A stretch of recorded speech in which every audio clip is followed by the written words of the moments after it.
Arthur Rimbaud disait « je est un autre », eh bien, comme Arthur Rimbaud, moi, je n'existe pas beaucoup, c'est « je est une équipe ». Je est vraiment une équipe, on fait du théâtre.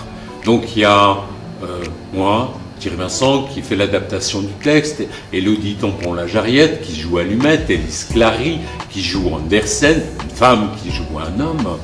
Il y a Laurent Prévost, qui nous aide à la mise en scène, qui est un acteur aussi.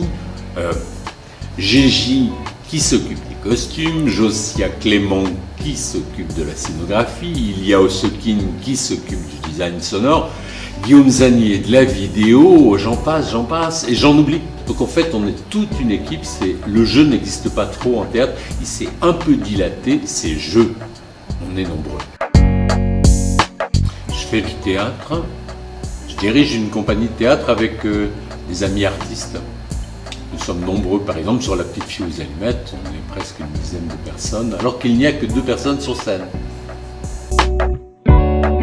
Parce qu'on travaille dans un endroit historique, l'endroit où les sœurs, autrefois, il y a 5 ou 6 siècles, regardaient la messe, mais sans se mélanger aux autres personnes. C'est un endroit qui fait 5 mètres sur 5. Ça fait 20 ans qu'on y est, et on s'est dit qu'on avait peut-être besoin de respirer, surtout aujourd'hui. Donc ici, on a un espace qui est confortable pour expérimenter, etc.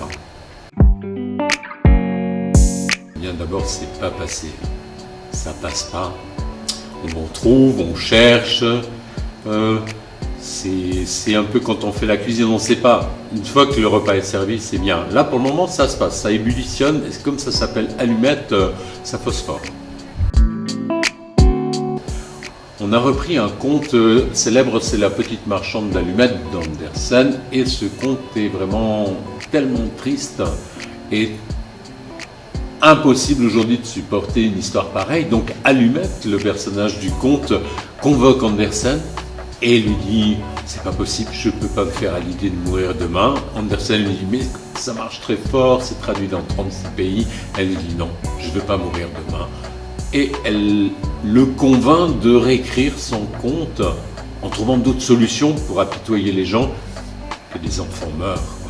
Donc c'est l'enfant qui reprend sa vie en main, qui réécrit sa vie et qui incite un auteur à trouver d'autres procédés pour faire pleurer le public. Elle est prévue pour fin février. Le message à te faire passer, c'est si tu veux pas qu'on écrive ta vie, écris-la toi.